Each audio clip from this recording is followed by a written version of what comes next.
Hey guys, so for the weird voting rule, I'm going back to really old time, that's ancient Sparta and the shouting system. Now, just to give you a background, ancient Sparta was a constitutional monarchy. You had a system where you had two kings, five advisors, followed by a council of elders, because even back then, older people had nothing better to do, and most importantly, an assembly.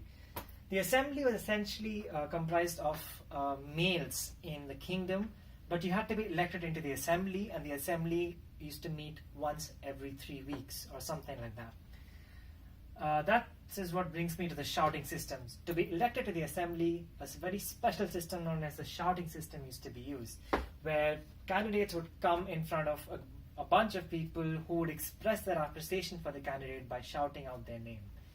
Now, initially this looks like something similar to the popularity vote, but there are two aspects of this which I really like, which separate it out from popularity.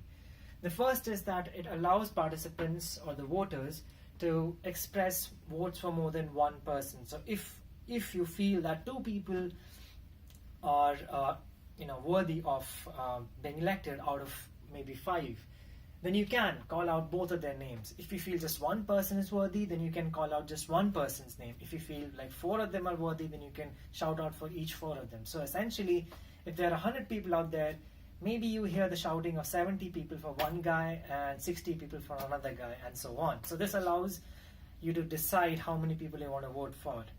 Which brings me to the second aspect of it all. You can kind of have a ranked voting here. So what that basically means here is that depending on how strongly you feel for that person, you can express more by shouting out louder. Okay, basically kind of voting a little bit more for them, giving them more weight. So a small group of people might shout out really loud for a candidate, thinking that, showing that they're really confident about him, whereas a large group of people might give a relatively lukewarm expression when it comes to another candidate. So it allows you to express both in terms of magnitude as well as in terms of numbers, something which I really like about the system. And of course, it's paperless and it's very quick. It gives you a pretty good decision.